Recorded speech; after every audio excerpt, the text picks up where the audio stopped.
this computer. Ya, seperti itu ya. Jadi A itu kalau misalkan kalian mendapatkan approval, kalian berhasil mensubmit ke jurnal incaran kalian sebelum deadline yang saya berikan. AB itu kalau misalkan berhasil mensubmit, mendapatkan approval dan berhasil mensubmit, tetapi lewat dari deadline pertama sebelum deadline terakhir, seperti itu. Itu AB. Kemudian kalian hanya berhasil menyelesaikan penulisan sampai ke deadline paling akhir itu tanpa berhasil mensubmit B. Kemudian kalau tidak berhasil menyelesaikan penulisan, nilainya B, C, atau C, tergantung dari kondisi. Oke, ada lagi yang mau ditanyakan, silakan.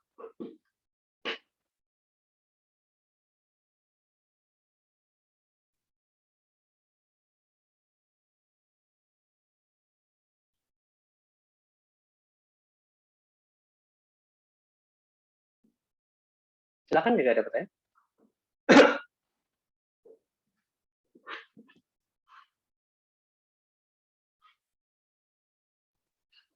Pak, berarti saya mau konfirmasi aja. Kuliahnya full online gitu ya? Kalau yang ini cenderungnya akan full online. Ya.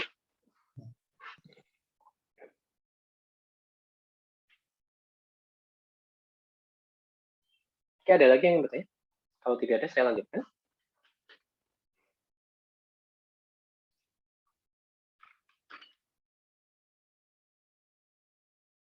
Oke, nah ini masih terkait dengan gradingnya ya. Seperti yang tadi saya sudah informasikan, jadi manuskripnya tulisan kalian itu harus sudah di-approve terlebih dahulu oleh corresponding author ya. Corresponding author itu seharusnya si pembimbing kalian ya, pembimbing dari tulisan kalian itu, kemudian dan juga harus mendapatkan approval dari kelas-kelas kecil ya, dosen-dosen di kelas-kelas kecil seperti itu sebelum kalian mensubmit. Jadi bukan berarti kalian mensubmit lalu langsung dapat A ya. Tapi kalau kalian mensubmit tanpa mendapatkan approval malah bisa jadi masalah. Seperti itu. Oke. Karena kemarin pernah ada kasus seperti itu, submit aja padahal belum saya approve seperti itu ya. Saya minta cancel submission-nya, dia perbaiki dulu baru di-resubmit lagi. Ya, jadi kalian tidak diperbolehkan mensubmit sebelum ada approval dari pembimbing kalian dan juga dari dosen kelas kecil. Seperti itu. Nah, kemudian mahasiswa itu harus memberikan bukti dari submission, oke, dan juga bukti submission itu bersama dengan paper yang kalian submit itu dikirimkan ke dosen masing-masing kelas kecil supaya kalian bisa mendapatkan nilai A seperti itu ya. Ya, jadi bukti submission itu bisa jadi lewat sistem, kadang-kadang ada yang dengan sistem ya, lewat sistem, lalu kalian print screen itu bisa jadi bukti, atau ada beberapa yang submission lalu mendapatkan email seperti itu. Intinya bukti submission yang dalam bentuk email atau dalam bentuk print screen itu yang kalian kumpulkan bersama dengan paper kalian, paper yang disubmit ya, itu ke dosen masing-masing kelas kecil. Dari situ kalian bisa mendapatkan nilai A atau AB tergantung dari waktu submission. Seperti itu. Oke. Sampai di sini apakah ada yang mau ditanya?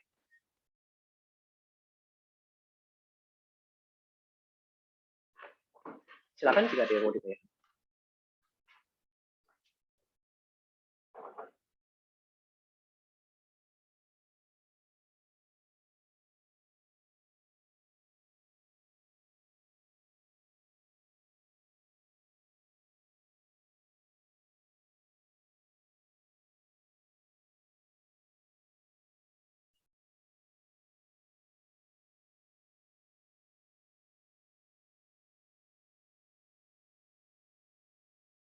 Silakan.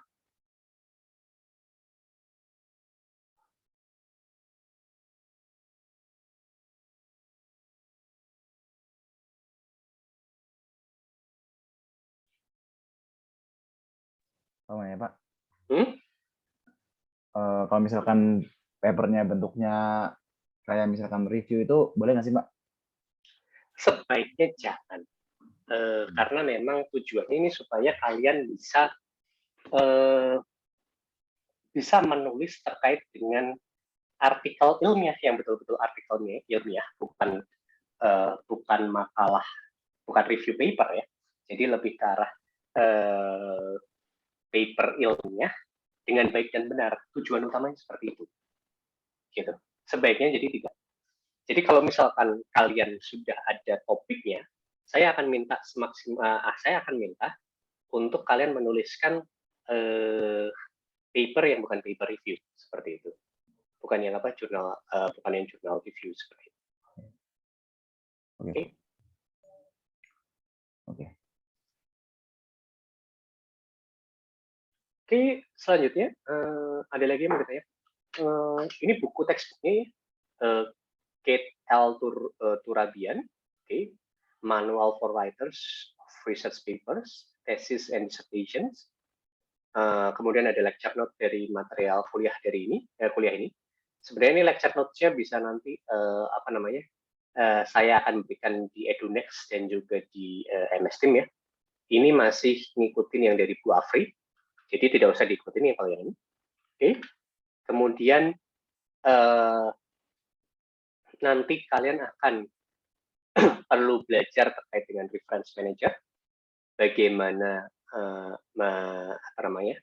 mengompal referensi, kemudian bagaimana men-cite seperti itu. Kemudian kalian juga akan perlu belajar terkait dengan bagaimana memplotting suatu grafik seperti itu. Ya. Oke. Sampai di sini apakah ada pertanyaan sebelum saya mulai perkuliahannya?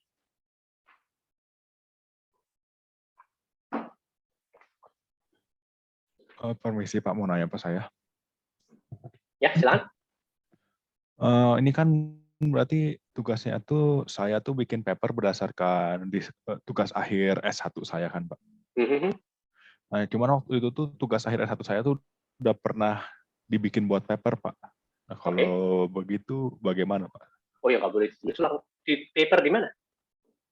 Di IJOS Pak. Dan sudah sudah submit? Sudah submit Pak di Indonesian Journal of Science and Technology. Nah, itu jadi masalah itu. Itu kalau kayak gitu itu tidak bisa dituliskan karena sudah disubmit kan. Jadi mungkin harus cari topik lainnya, Raymond. Cari topik lain ya Pak. Seperti Berarti itu. saya harus penelitian lagi gitu Pak atau gimana? Bisa jadi seperti itu. Mungkin jadi penelitian singkat gitu dari project project riset yang sekarang berjalan itu juga sebenarnya bisa, Raymond. Kamu pembimbingnya siapa, Raymond? Belum tahu Pak. Oh, oke. Baru mulai S2 ya, Raymond? Ya Pak.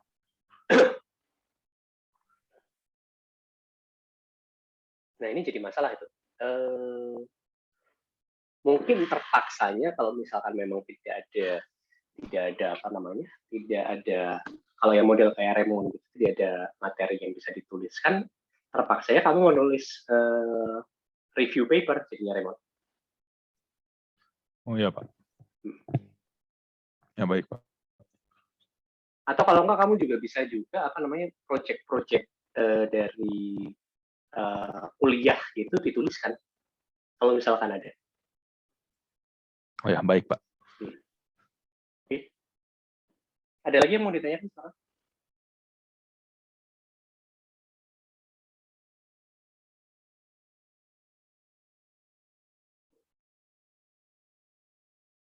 Oke. Kalau tidak ada berarti cukup jelas ya. Ini terkait dengan kuliah ini. Penilaiannya juga saya rasa ini cukup jelas. Ini saya sedang sambil diskusi dengan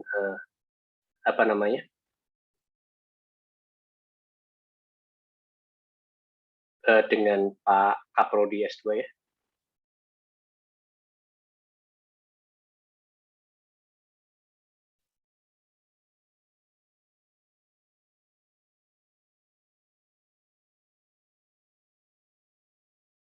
Sebentar supaya ini.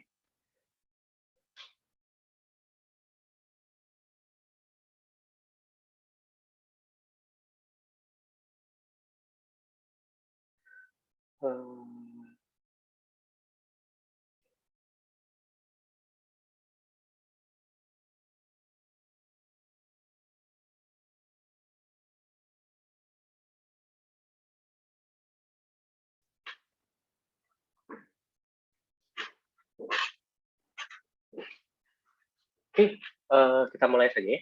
Jadi kemungkinan besar sih nanti akan ada kelas-kelas tambahan kecil untuk pembimbingan penulisannya.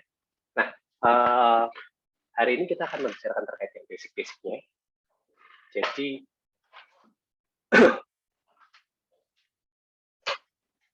kita mulai dari ini. Kenapa penting untuk kita menulis? Ya, kenapa penulisan itu menjadi hal yang penting? Ya, banyak orang yang berpendapat bahwa kita riset saja, tetapi tidak ditulis. Oke, ini jadi masalah ini. Karena kalau misalkan kita memiliki penelitian yang menarik sebenarnya, tapi tidak pernah kita publikasikan, orang tidak akan tahu terkait dengan penelitian kita ini. Penelitian kita itu dianggap orang non-existent. Oke, kita tidak bisa mengklaim bahwa kita melakukan penelitian itu terlebih dahulu daripada orang lain. Tidak ada buktinya. Oke, tidak ada buktinya. Karena kita hanya melakukan penelitian saja tanpa kita mempublikasikan terkait dengan hasil penelitian kita itu. Jadi ini pentingnya terkait dengan menulis itu. Ya, jadi saat kita melakukan penelitian, kita tuliskan, kita publikasikan, itu supaya orang mendapatkan informasi terkait dengan apa yang kita lakukan, orang bisa mendapatkan kita bisa sharing ilmu yang kita sudah dapatkan, seperti itu, dan juga supaya kita juga bisa mengklaim pekerjaan kita, ya, karena pekerjaan atau riset yang kita lakukan tanpa kita tuliskan itu kita tidak bisa melakukan claiming terhadap penelitian kita itu. Karena orang akan bertanya, buktinya apa? Seperti itu, ya. Nah, seberapa bagus riset kalian, tetapi kalau misalkan kalian tidak bisa menuliskannya dengan baik, ini kalau yang pertama ini adalah kalau kalian tidak menuliskan, itu tidak dianggap ada seperti itu. Tetapi kalau misalnya kalian menuliskan pun, seberapa bagus sebenarnya riset kalian, tetapi pembaca itu akan menilai bagus tidaknya riset kalian itu bukan berdasarkan riset kalian itu seperti apa, tetapi berdasarkan apa yang kalian tuliskan pada publikasi kalian. Oke, jadi seberapa bagus penulisan kalian itu akan percuma kalau kalian tidak bisa menuliskan publikasinya itu dengan baik, seperti itu. Ya. Jadi inilah kenapa penulisan ini menjadi sangat penting. Ya. Nah, terkait dengan ini kita juga perlu memahami apa itu publikasi ilmiah. Ini adalah publikasi yang nanti diharapkan kalian mensubmit di akhir semester. Oke, jadi publikasi ilmiah itu adalah pemikiran yang ditulis mengikuti kaidah penulisan ilmiah. Oke, berdasarkan hasil penelitian atau hasil kajian yang didukung oleh data atau fakta dan argumentasi teoritis. Seperti itu. Jadi publikasi ilmiah ini agak sedikit berbeda, jauh berbeda dengan artikel populer yang ada di majalah-majalah seperti itu. Karena sifatnya juga berbeda. Dan di sini argumennya harus argumen yang teoritis dan logis seperti itu ya. Ya, kemudian jenis publikasi ilmiah itu ada dua. Yang pertama itu adalah hasil penelitian. hasil penelitian berdasarkan data dan juga analisis yang mengikuti metode tertentu. Oke. Ini yang cenderungnya paling banyak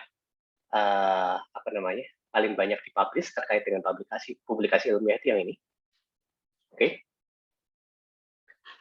Jadi hasil penelitian, jadi kalian melakukan penelitian, kemudian hasilnya, data-datanya itu kalian analisa, kalian analisis dengan melakukan dengan menggunakan metode tertentu seperti itu, lalu dipublikasikan. Yang pertama. Kemudian yang kedua adalah hasil kajian.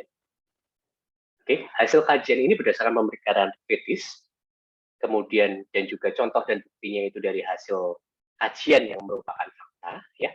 Jadi yang pertama ini lebih condong ke research paper, ya. Jadi hasil paper, hasil riset. Nah, kalau yang kedua ini lebih condong ke arah review paper. Oke. Kedua hal tersebut itu merupakan jenis publikasi ilmiah. Seperti itu. Jadi, yang saya harapkan di akhir semester itu kalian bisa buat, itu yang lebih cenderung ke yang pertama. Karena ini untuk selain dengan penguatan kemampuan penulisan kalian untuk tesis kalian nantinya. Kenapa seperti itu? Intinya kan, tesis, walaupun kadang-kadang bahasa penulisannya sedikit berbeda ya, tesis dan juga paper itu agak sedikit mirip. Intinya adalah kalian melakukan riset, kalian menganalisis data hasil risetnya, kalian melakukan analisis, lalu dengan menggunakan metode tertentu, kemudian kalian membuat kesimpulan dari situ. Ya, ini yang lebih ke arah hasil riset yang dipublikasikan. Oke, walaupun biasanya di dalam tesis kalian itu mengandung ada bagian reviewnya juga di bab 2. Ya. Nah, yang biasanya kalian lakukan di bab 2 itu mirip-mirip dengan yang ini. Yang ada di review paper. Yang ada di review paper. Ya. Jadi berdasarkan dari hasil-hasil yang sudah ada oleh penelitian sebelumnya, kemudian dilakukan kajian ke situ. Oke.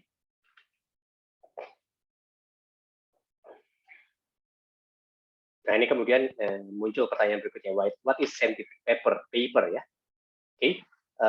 Inti dari scientific paper itu adalah organized description of hypothesis, data, and conclusion intended to instruct or engage the reader. Oke. Jadi inti dari scientific paper itu seperti itu. Artinya seperti itu. Deskripsi dari hipotesa, data, konklusi, kesimpulan ya, untuk menginformasikan ke pembaca ya, supaya pembaca itu paham terkait apa yang kita ingin utarakan, seperti itu. Oke.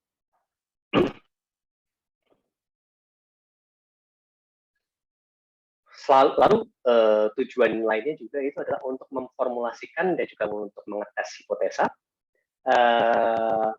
dan juga untuk mengajarkan terkait dengan konklusinya kepada yang lainnya. Oke, bukan untuk mengambil data, ya, bukan untuk mengambil data. Oke. Nah, kemudian apa perbedaannya paper sama report? Oke, kalau yang tadi kita bicarakan itu kan adalah scientific paper ya. Jadi scientific paper itu apakah sama dengan report atau tidak? Jawabannya berbeda. Oke, jawabannya berbeda. Oke.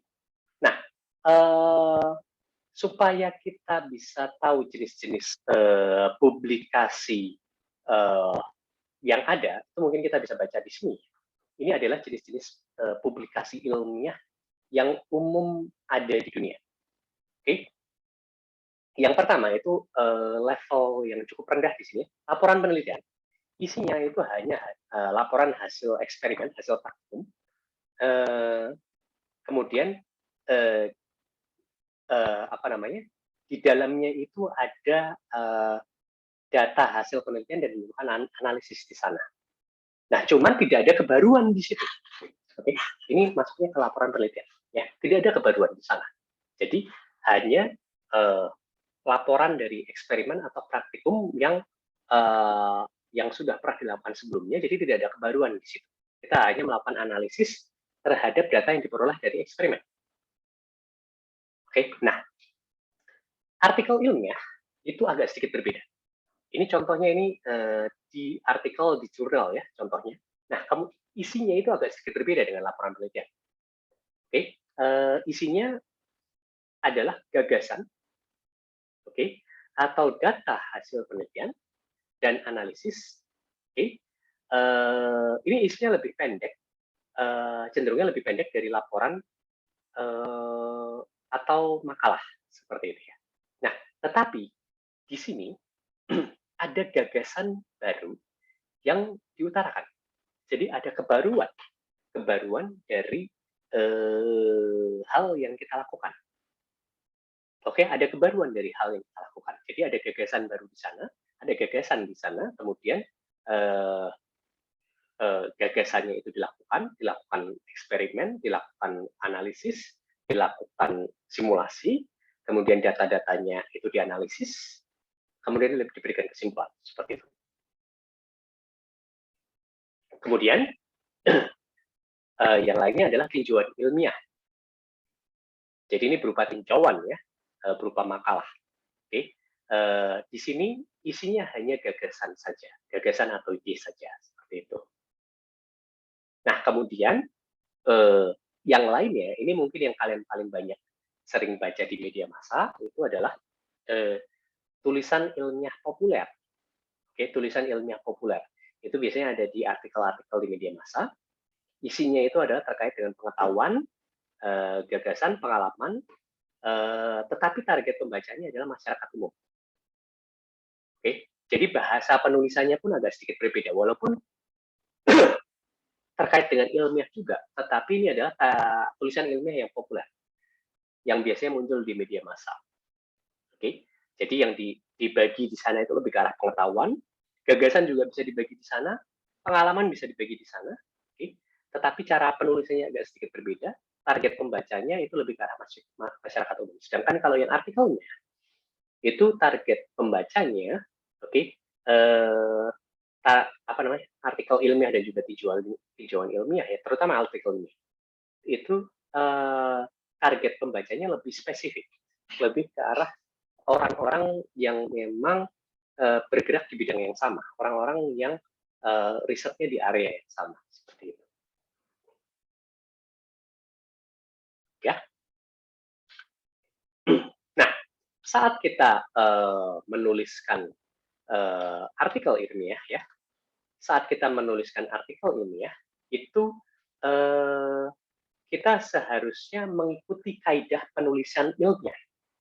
Ya, saat kita menuliskan publikasi ilmiah atau artikel ilmiah ya, itu kita harus mengikuti kaidah penulisan ilmiah. Nah, apa itu kaidah penulisan ilmiah? Jadi saat kita menuliskan hasil penelitian atau hasil kajian dalam bentuk paper gitu, kita harus mengikuti kaidah penulisan ilmiah. Oke, nah apa itu kaidah penulisan ilmiah? Itu yang pertama adalah didasari dari hasil pengamatan, peninjauan, atau penelitian pada bidang tertentu.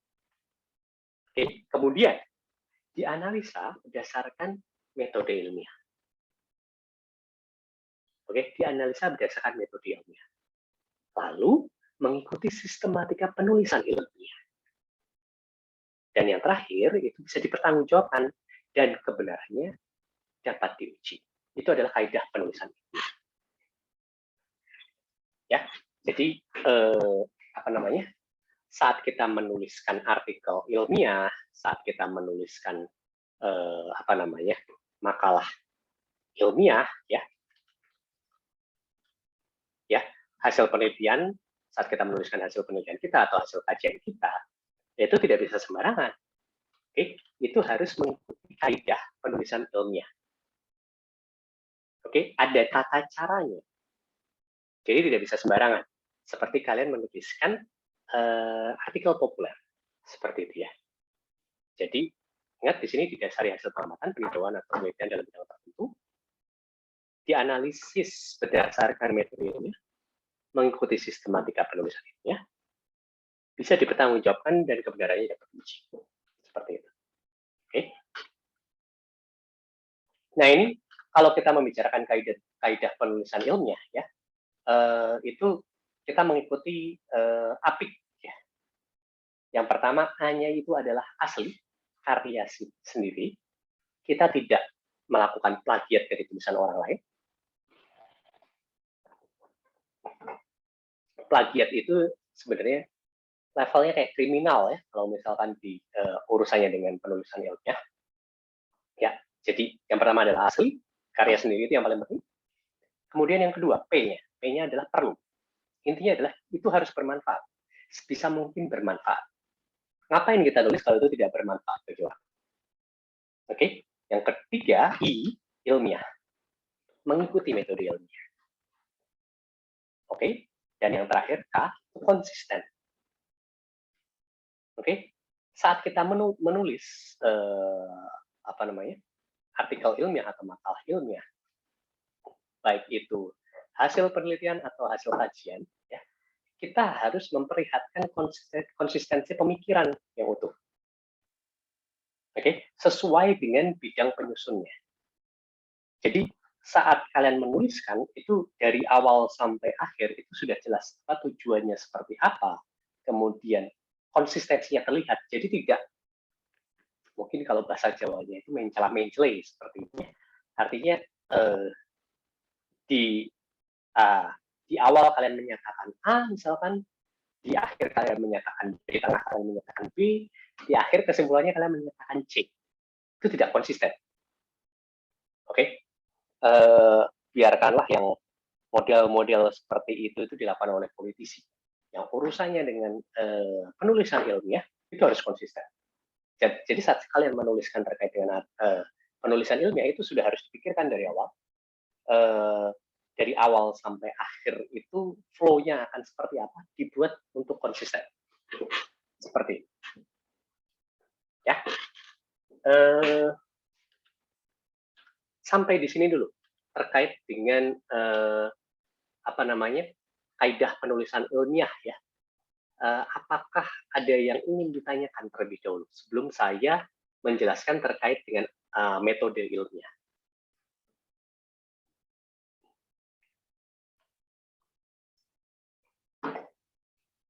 Silakan jika ada pertanyaan.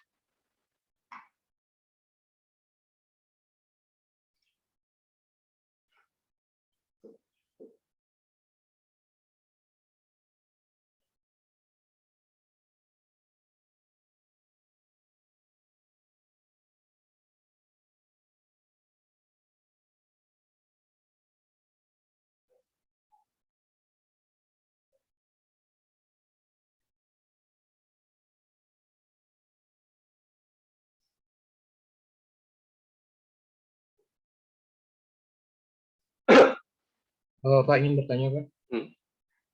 Parameter karya ilmiah kita itu dikatakan udah bermanfaat dan perlu itu apa ya, Pak? Jadi gini, intinya adalah saat kita menuliskan itu kita harus tahu manfaatnya. Seperti gini, ini sifatnya tadi yang nanya siapa ya? Iqbal ya, bukan? Iya Pak, Iqbal. Ini sifatnya subjektif, Iqbal. Oke. Siapa yang menyatakan itu bermanfaat, itu bisa jadi penulis menyatakan itu bermanfaat, kemudian reviewer menyatakan itu tidak. Itu sifatnya subjektif. Tetapi gini, intinya adalah saat kita mulai menuliskan, kita harus tahu bahwa ini itu kemungkinan besar ada manfaatnya untuk orang lain dan juga ada kebaruan yang kita share ke orang lain seperti itu. Dari cara berpikir kita seperti itu, walaupun kadang-kadang ini ada masalah juga karena tadi saya bilang kan ini sifatnya subjektif. Jadi saat kita berpikir bahwa itu bermanfaat, bisa jadi nanti reviewer dari jurnal yang kita ingin masukkan itu menganggap ini tidak bermanfaat seperti itu. Oke, jadi kita perlu highlight manfaat dari paper kita apa, kemudian kebaruan dari paper kita itu apa, supaya itu bisa diterima di jurnal ilmiah seperti itu. Tetapi intinya adalah kalau misalkan dari diri kita sendiri si penulis itu berpikir bahwa dia itu tidak tulisan itu tidak bermanfaat, itu selesai. Oke, karena itu harus mulainya dari si penulis itu sendiri. Oh, ini ada manfaatnya ini di sini, di sini, seperti itu. Kebayang ya, Iqbal? Jadi saat kamu mendalami terkait dengan satu hal, kamu tahu bahwa misalkan kamu melakukan penelitian, terus ada hasil tertentu, kamu tahu bahwa ini akan ada kebaruan yang bisa di-share ke orang lain, ada manfaat yang bisa di-share ke orang lain, supaya orang lain tidak perlu mengalami kesalahan yang sama, supaya orang lain tidak perlu melakukan analisis lagi di hal itu dan bisa menggunakan hasil analisis kita seperti itu. Kebayang ya, Pak? Terima kasih, Pak. Pak, mau tanya. Ya, gimana? Kalau misalkan kita melakukan suatu penelitian gitu kan, kan waktu dulu tuh saya tuh waktu D4 ngambil topik tentang perancangan sistem pengereman. Nah, itu tuh apa ya? Menyusunnya itu ada guideline-nya gitu Pak. Jadi mengacu pada salah satu break handbook gitu.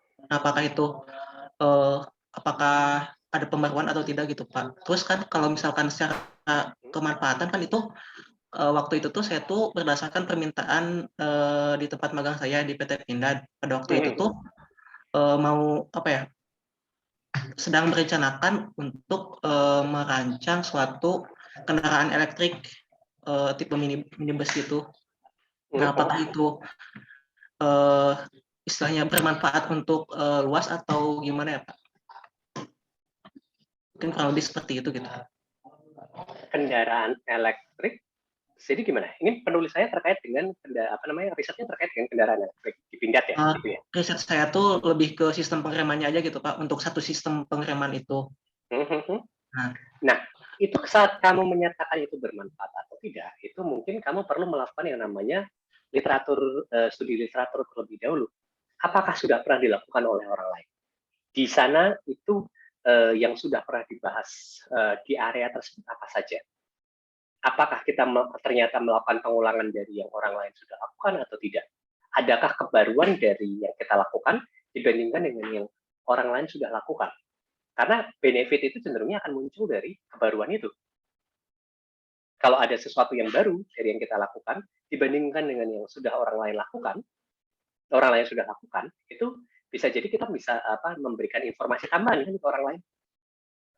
Kebayang nggak ini? Jadi bagian ini selain itu sifatnya subjektif, itu juga kita harus tahu dengan apa yang sudah dilakukan oleh orang lain di bagian ini. Seperti itu. Seharusnya saat kita mendesain riset itu kita mulai dari titik ini, kita mulai dari dua hal ini. Itu apakah asli atau tidak, jadi sesuatu yang yang jelas harus asli ya karya sendiri. Kemudian yang kedua adalah manfaatnya. Kita melihat kebaruannya.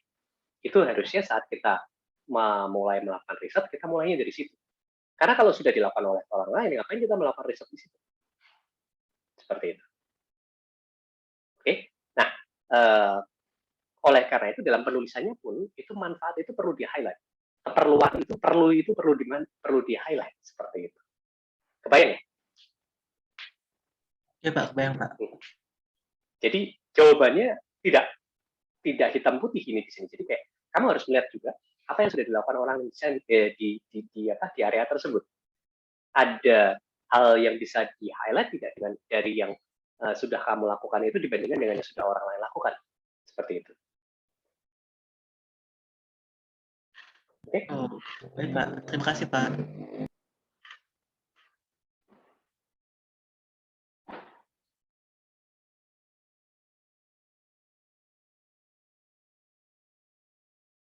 Ada lagi yang bertanya, silakan.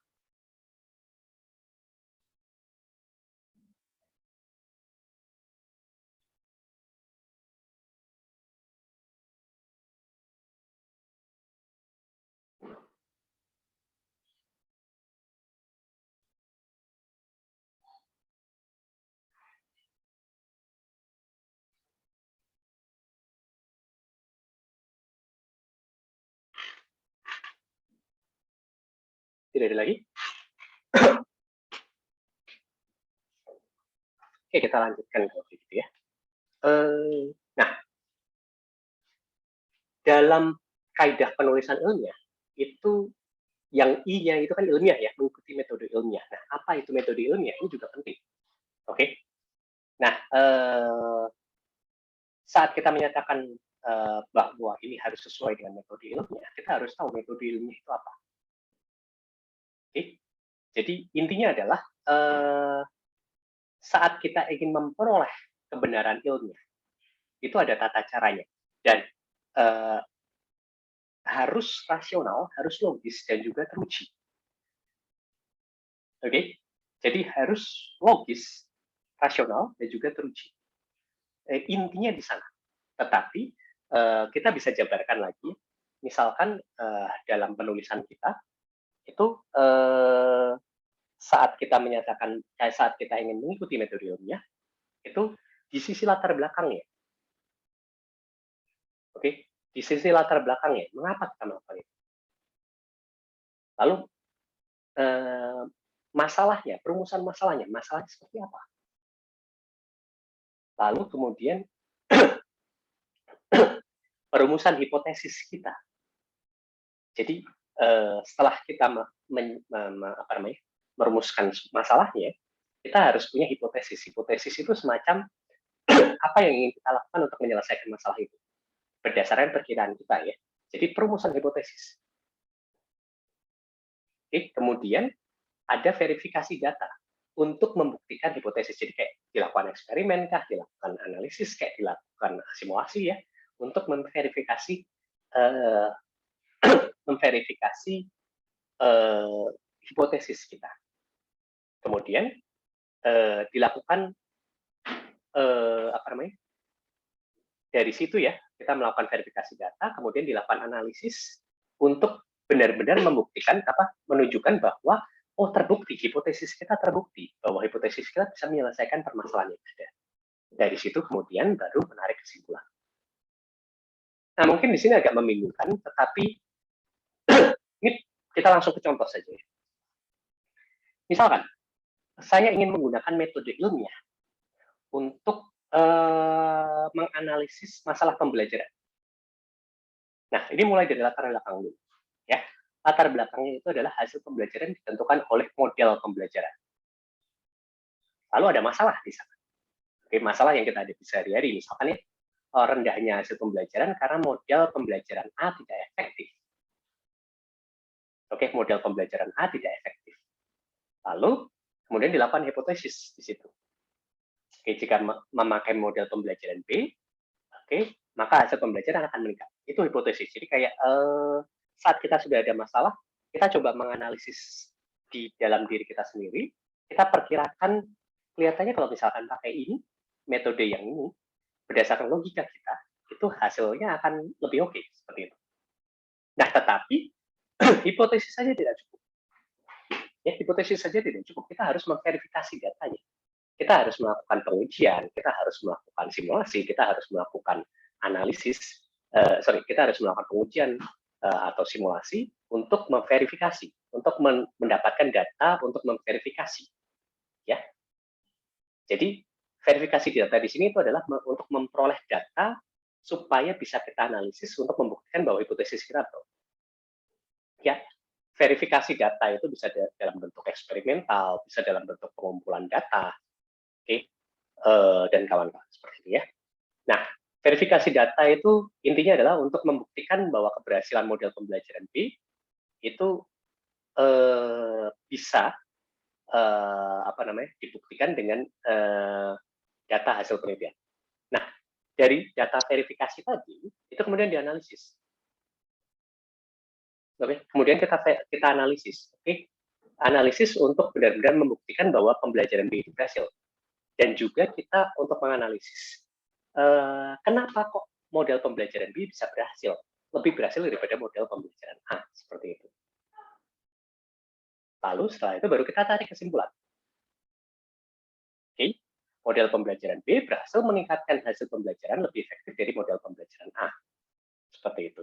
Tetapi kita tidak bisa tiba-tiba menyimpulkan seperti ini saja hanya dari hipotesis. Karena itu tidak logis. Semua orang bisa bilang bahwa B lebih bagus daripada A. Semua orang bisa bilang, kalau tanpa ada backup datanya. Nah, verifikasi data di sini tujuannya untuk membackup dengan data-data yang ada. Dari situ baru kita analisis. Seperti itu. Jadi ini adalah metode ilmiah. Oke, saat kita menyatakan suatu hipotesis, kita backup hipotesis tersebut dengan verifikasi data. Lalu kita lakukan analisis. Baru kita simpulkan. Seperti itu. Jadi agak berbeda dengan yang biasanya kita lakukan ya. Ada kadang-kadang kalau misalkan dalam kehidupan sehari-hari, ada masalah, kita buat hipotesis, lalu kesimpulan langsung, tanpa ada backup datanya. Ya, itu bukan metode ilmiah. Metode ilmiah itu seperti itu. Gitu. Ya.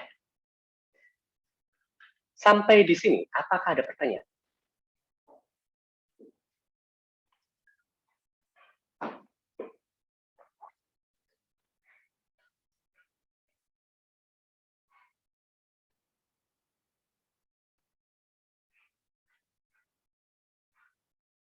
Silakan jika ada pertanyaan. Pak mau bertanya Pak. Ya, silakan. Kan di sini kan kemungkinan eksperimen ya di contohnya ini. Tapi semisal kayak menggunakan software begitu, bagaimana kayak memastikan ini itu terverifikasi ya Pak? Sebenarnya bukan hanya eksperimen ya, karena gini, hipotesis itu kan intinya adalah apa namanya? Kita kayak mengajukan ide kita untuk penyelesaian suatu masalah ya. Nah, verifikasi datanya belum tentu harus eksperimen. Oke, misalkan untuk pembelajaran kayak gini, bisa jadi verifikasinya datanya itu adalah hasil angket, seperti itu. Kemudian bisa jadi kalau misalkan dalam kasus lain itu misalkan verifikasi datanya dengan simulasi. Atau bisa jadi dalam kasus lain verifikasi datanya dengan analytical model. Seperti itu. Jadi tidak harus dengan eksperimen. Haikal. Oke, tapi tadi pertanyaan kamu kalau misalkan eksperimen gimana, Haikal? Seperti kayak apakah bisa dipercaya begitu loh Pak, kalau misalkan memakai eksperimen. Nah itu. Jadi gini. Maaf. Maksud saya apakah bisa dipercaya kalau memakai simulasi gitu, bukan eksperimen. Nah itu makanya kadang-kadang dalam saat kita mempunyai hipotesis ya, itu kadang-kadang kita melakukan validasi juga. Dalam verifikasi data itu tidak hanya dengan satu metode bisa jadi kita melakukan simulasi gitu ya, kemudian untuk memastikan bahwa ini valid gitu, kita bandingkan dengan eksperimen seperti itu. Oke. Atau bisa jadi misalkan simulasi kita itu adalah bagian dari hipotesis. Jadi ini kalau kita modelkan seperti ini, hasilnya akan semakin baik seperti itu. Lalu kita simulasikan dan hasilnya semakin baik. Tetapi untuk memvalidasi hasilnya, kita perlu melakukan eksperimental atau analytical modeling seperti itu. Dan biasanya untuk jurnal-jurnal yang bagus ya, Q3 ke atas itu cenderungnya akan meminta validasi itu. Haikal, ya. Oke, baik Pak. Lalu juga Pak, saya ingat saya dulu Pak, di pelajaran statistika itu kayak ada hipotesis 0, hipotesis 1. Nah, ketika kita melakukan metode ilmiah di sini dan ternyata misalkan yang contoh ini pembelajaran B tidak berhasil meningkatkan hasil pembelajaran, itu apakah tetap bisa dipublish di paper gitu ya Pak? Tetap bisa. Gini, tapi kita kan bisa kembali ke sini. Manfaat. Oke. gagal bukan berarti tidak bisa dipublish. Karena kegagalan kita itu bisa jadi memberikan manfaat bagi orang lain. Kebayang nggak, Hekal? Oh, ya, Kita Pak. bisa menginformasikan ke orang lain bahwa metode ini gagal karena apa? Oke, jadi misalkan kita melakukan hipotesis, metode ini akan berhasil harusnya. Lalu kita melakukan verifikasi data dan analisis. Kok hasilnya nggak bagus ya? Ternyata hasil verifikasi datanya hasilnya nggak bagus. Terus habis itu setelah kita analisis, oh ternyata penyebabnya adalah ini. Makanya metode ini mungkin bisa jadi tidak berhasil. Metode ini mungkin metode ini kenapa tidak berhasil karena ini. Gitu. Jadi kita bisa simpulkan bahwa metode ini tidak berhasil karena A, B, C, dan D seperti itu. Nah, saat orang lain membaca itu, mereka ingin melakukan penyelesaian masalah yang sama, mereka tahu, oh kita nggak usah nyoba metode ini, karena orang lain udah pakai dan ini ternyata hasilnya tidak begitu bagus. Kebayang ya, Haikal? Oke, kebayang, Pak. Terima kasih, Pak. Ya. Jadi itu sebenarnya bisa dipublikasikan, tetapi, nah ini juga jadi masalah karena beberapa jurnal yang levelnya tinggi itu kalau hasilnya kurang bagus, itu cenderungnya mereka nggak menerima. Tetapi bukan berarti tidak bisa dipublikasikan kan? Bisa jadi kita publikasikan terpaksa di queue yang agak rendah, queue 3 atau 4 seperti itu. Oke, Kak? Baik, Pak. Ada lagi yang ingin bertanya? Silakan. Silakan.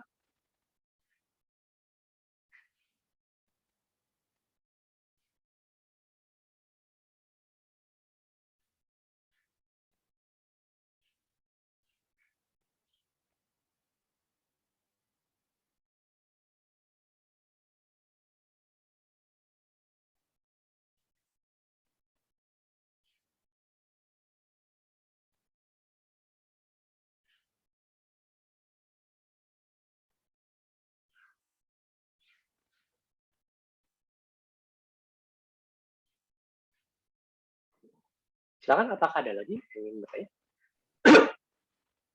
Jadi terkait, ya, silakan Pak Ustaz. Ya, pada kesimpulan itu apakah bisa kan ketika sudah pada hasilnya jadi seperti yang tadi apakah bisa dicantumkan juga untuk saran ke depannya gitu? Oh, jelas bisa. Boleh. Itu bisa. Jadi kayak misalkan dalam publikasi saya beberapa kali gitu ya, hasil saya itu mungkin bagus di sisi A, tapi agak jelek di sisi B. Nah, untuk memperbaiki yang sisi B ini, rencana saya ke depannya saya akan melakukan ini, dan ini. Itu saya informasikan. Itu biasanya kalau dalam publikasi ilmiah, itu kan dalam saran sih biasanya ya. Tetapi lebih ke arah future work kita. Apa yang kita akan lakukan ke depan. Seperti itu. Ya. Oh iya. Pak. Sip. Ya ini nanti apa namanya? Ini termasuk hal-hal ya yang nantinya kalian perlu rumuskan terlebih dahulu ya. Latar belakang, perumusan masalahnya, kemudian hipotesisnya, verifikasi datanya, analisisnya, kesimpulannya kalian perlu rumuskan terlebih dahulu sebelum kalian memulai penulisan. Sebenarnya, kalau misalkan hasilnya sudah ada, ya saat kita memulai penulisan dengan hasil yang sudah ada, kita bisa melakukan, memulai dengan mengisi bagian itu. Dari situ baru kita membuat layout-nya. Dari situ baru kita mengisi masing-masing bagian seperti itu. Ya. Oke.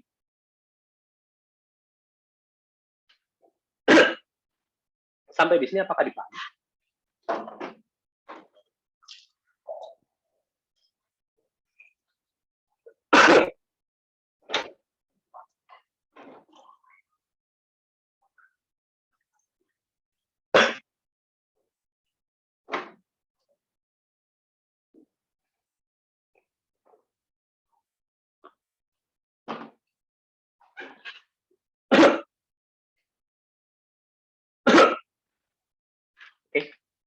eh,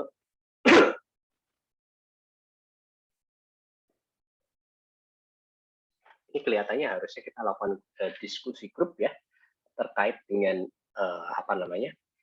permasalahan-permasalahan untuk kita bisa membuat latar belakang ini untuk satu kasus tertentu, tetapi kita tidak akan melakukannya hari ini. Kita mungkin akan melakukannya di hari Rabu ya. Ya. Hari ini saya coba selesaikan dulu teori dasar. Jadi terkait dengan menentukan topik riset. Nah, ini mungkin akan jadi berguna untuk kalian apabila nanti kalian yang baru memulai S2 ya seperti itu ingin menentukan topik riset kalian. Oke, saat kalian ingin menentukan topik riset kalian itu ada beberapa hal yang harusnya dilihat. Oke, apakah topik tersebut itu menarik atau tidak? Kemudian topik tersebut itu baru, inovatif, kemudian citable atau tidak. Lalu apakah topik tersebut itu memiliki kapabilitas untuk mendapatkan funding atau tidak. Kemudian topik tersebut ada metodologi yang bisa kita akses atau tidak. Kemudian kapabilitas marketingnya bagaimana. Kontribusinya itu apakah signifikan atau tidak, seperti itu. Ini saat kalian ingin menentukan riset topiknya. Nah, ini dasarnya saat kalian tidak punya ide sama sekali arahnya ke arah mana. Itu kalian bisa mulai dari sini. Seperti itu. Tetapi ada beberapa kasus di mana riset topik itu sudah mulai ditentukan areanya. Nah, untuk yang kasusnya seperti itu, mungkin di bagian detailnya kalian masih bisa coba untuk melihat hal-hal ini seperti itu. Walaupun kadang-kadang di beberapa riset topik karena memang sudah riset yang berjalan sekian lama seperti itu ya, itu kita tidak perlu lagi melihat yang bagian ini seperti itu. Oke. Nah, untuk bisa kita menentukan kalau misalkan kita memulai dari awal ya, untuk bisa menentukan terkait dengan hal-hal ini, apakah riset topik itu memenuhi kriteria-kriteria ini atau tidak, itu kita perlu melakukan yang namanya literatur search. Nah, literatur search itu bagaimana? Ini ada beberapa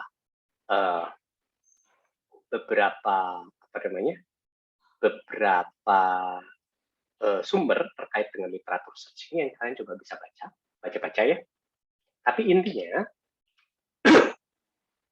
literatur search itu kita melakukan pengecekan dan mengevaluasi terkait dengan literatur ilmiah pada topik tertentu yang kita ingin dalami seperti itu. Karena saat kita melakukan literatur review ini ya, itu kita bisa menentukan terkait dengan hal-hal ini. Apakah topik tersebut itu memenuhi terkait dengan kriteria-kriteria ini atau tidak, seperti itu. Kemudian ya, nah terkait dengan literatur review ini ada beberapa hal yang kita bisa lakukan selain dari yang tadi saya sudah nyatakan, itu kita bisa mengetahui apa yang sudah diketahui oleh orang lain, apa yang sudah dilakukan oleh orang lain, lalu kita bisa mencari celah yang masih bisa kita teliti, seperti itu. Makanya tadi yang sempat menanyakan terkait dengan rem tadi siapa?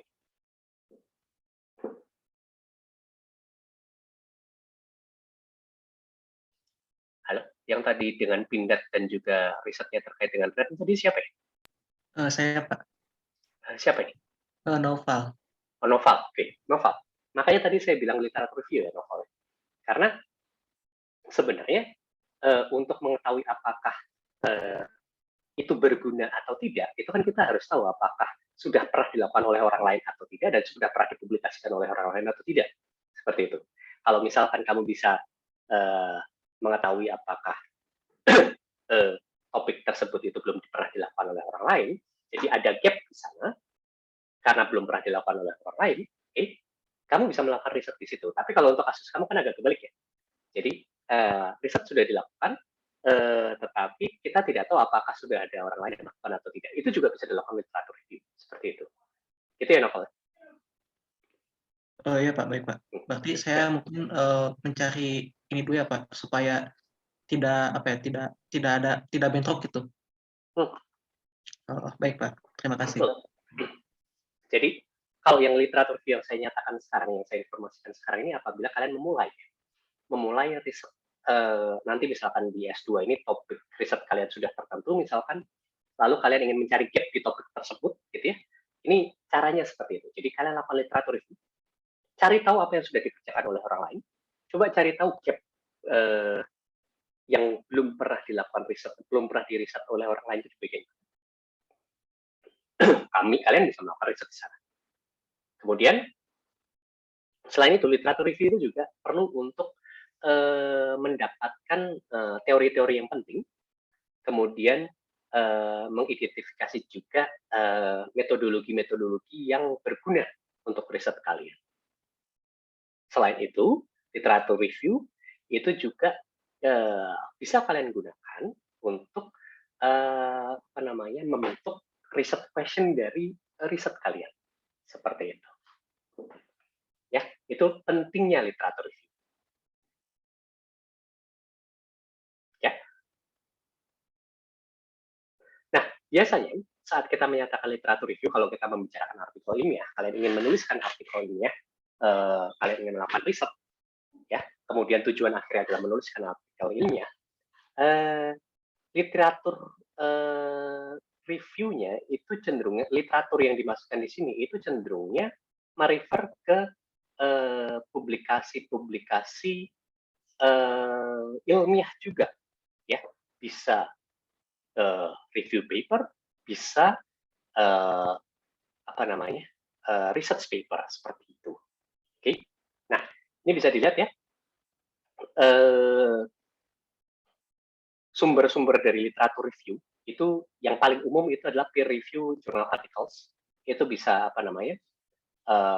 bisa kalian jadikan sebagai sumber, kemudian buku atau chapter dari buku itu bisa dijadikan sumber juga, karena ada beberapa riset yang bagus tetapi tidak dipublikasikan dalam bentuk jurnal artikel, tetapi dipublikasikan dalam bentuk book chapter, ya.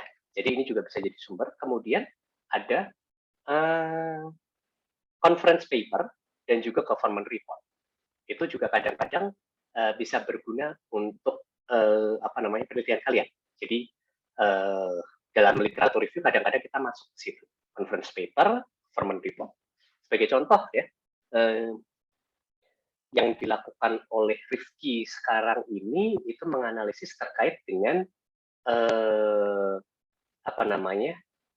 rear underrun protection, itu untuk truk, tabrak belakang dari truk seperti itu ya. Nah, kita ingin menganalisis juga ini tabrakan yang sudah terjadi, tabrakan yang selama ini terjadi antara kendaraan kecil dengan truk seperti itu, terjadi berapa kali di Indonesia atau di luar negeri, terjadi berapa kali. Itu biasanya munculnya bukan dari conference paper, bukan dari peer review jurnal artikel, tapi biasanya munculnya dari government report. Oke, jadi dari report di Kementerian Perhubungan seperti itu di negara Indonesia atau di negara-negara lainnya, itu kita bisa dapatkan di sini. Sebagai contoh, ya. Kemudian bisa juga dari tesis atau disertasi. Selain dari peer review jurnal artikel, book chapter, conference paper, itu juga bisa dari tesis atau disertasi. Itu bisa jadi sumber literatur review kita seperti itu ya.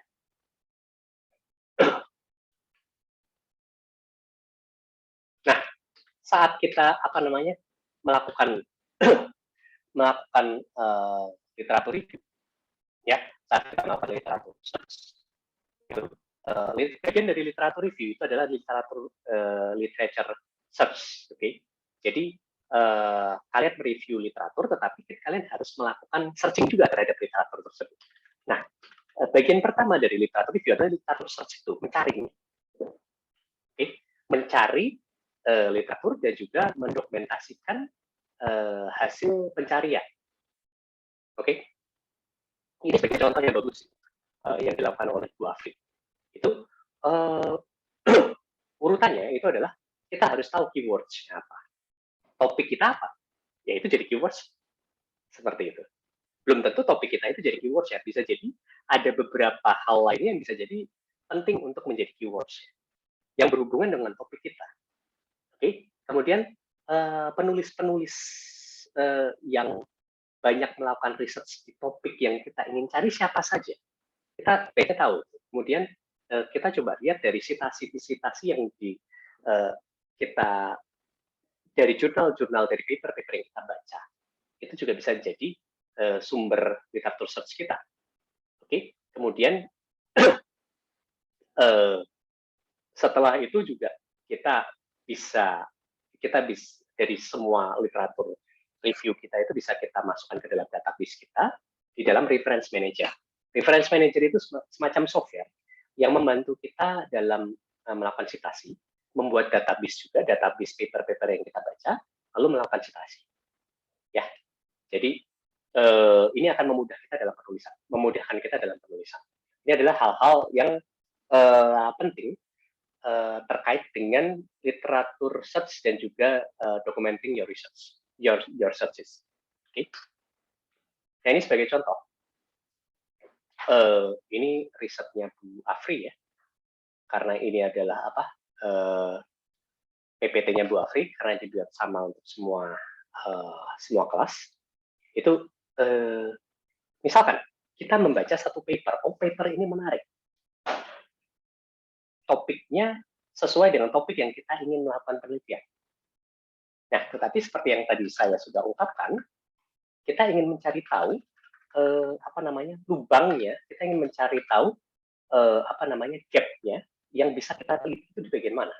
Kita ingin mencari tahu topik-topik yang masih bisa kita lakukan penelitian dan hasilnya bisa signifikan itu di bagian mana. Nah, dari paper ini tidak cukup membaca satu paper saja, tidak cukup. Kita bisa lihat paper ini men-cite dokumen yang mana saja. Paper ini men-cite beberapa paper lainnya. Jadi di citasinya paper ini dia men-cite beberapa paper lainnya, paper-paper sebelum dia. Ini 3 paper ini adalah 3 paper-paper sebelum dia. Citasinya banyak, tetapi kita bisa melihat dari citasinya dia itu yang signifikan yang mana saja. Ini sebagai contoh, ini ada 3 citasi yang cukup signifikan terkait dengan paper yang ini. Itu coba kita baca. Kita coba untuk memetakan. Ya, karena kita ingin memetakan. Karena kita ingin memetakan bagian mana yang masih kosong. Itu coba kita baca juga. Yang citasi signifikan yang di-cite oleh paper yang pertama kita baca. Lalu kita lihat juga paper-paper ini yang men-cite si paper ini. Ini ada paper yang lebih baru daripada paper pertama kita ini, daripada paper yang ini. Itu ada beberapa paper yang lebih baru. Nah, kedua paper ini men-cite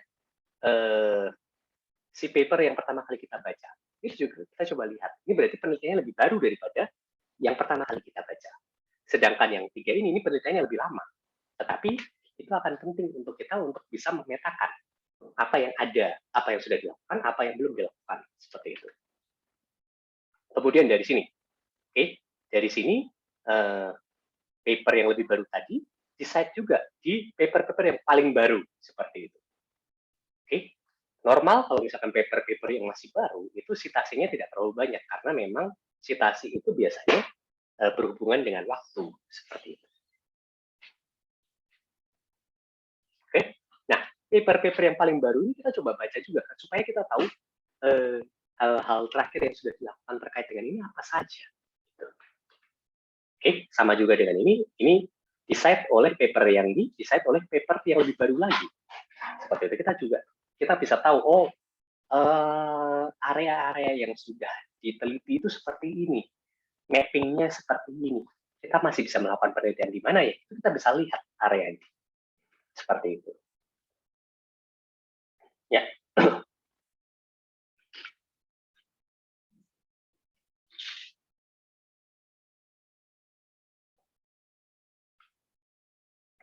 Jadi apa namanya, untuk memetakan itu caranya seperti itu ya. Kemudian terkait dengan research question kita, itu apa yang kita ingin teliti ya, seperti itu. Ini akan lebih mudah buat kita mencari melakukan literatur research itu apabila topik kita itu sudah terdefinisi secara jelas, areanya sudah terdefinisi secara jelas. Kalau areanya masih sangat-sangat global, itu akan sulit. Ya.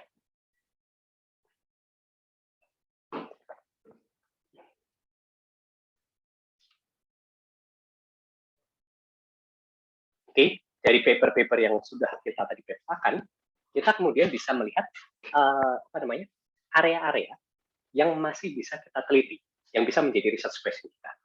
Seperti itu. Oke, nah kadang-kadang itu selain dengan melakukan hal semacam ini, kita bisa sangat-sangat terbantu apabila di area di topik yang kita ingin teliti itu ada review artikel review, jadi review paper. Nah, ini akan berguna untuk kita untuk mendapatkan overview secara keseluruhan untuk topik yang kita ingin teliti. Walaupun baiknya kita tidak hanya berkutat dengan itu saja, karena memang biasanya review artikel itu akan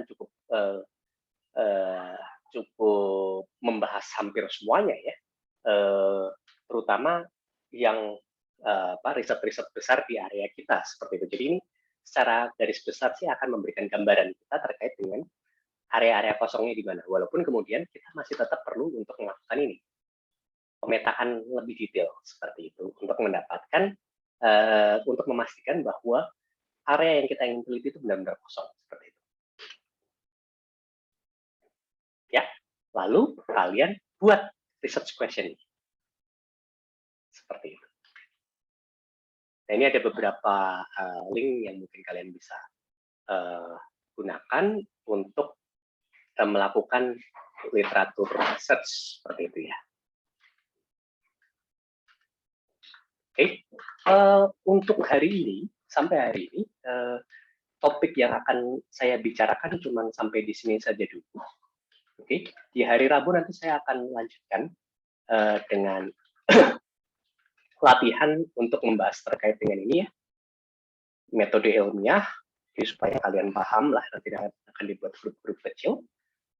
Kemudian juga selain itu saya akan coba bahas terkait dengan reference manager seperti itu. Kelihatannya cukup sampai di sini untuk hari ini. Apakah ada pertanyaan sebelum kelasnya saya tutup?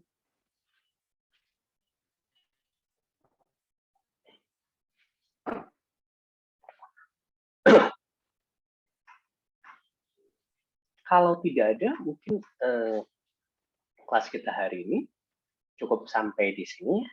Sampai ketemu di hari Rabu ya. Jadi mulai minggu depan kita meeting, kita kelas setiap hari Rabu jam 7 pagi. Itu ya. Terima kasih banyak semua sudah datang dan juga mendengarkan. Terima kasih banyak.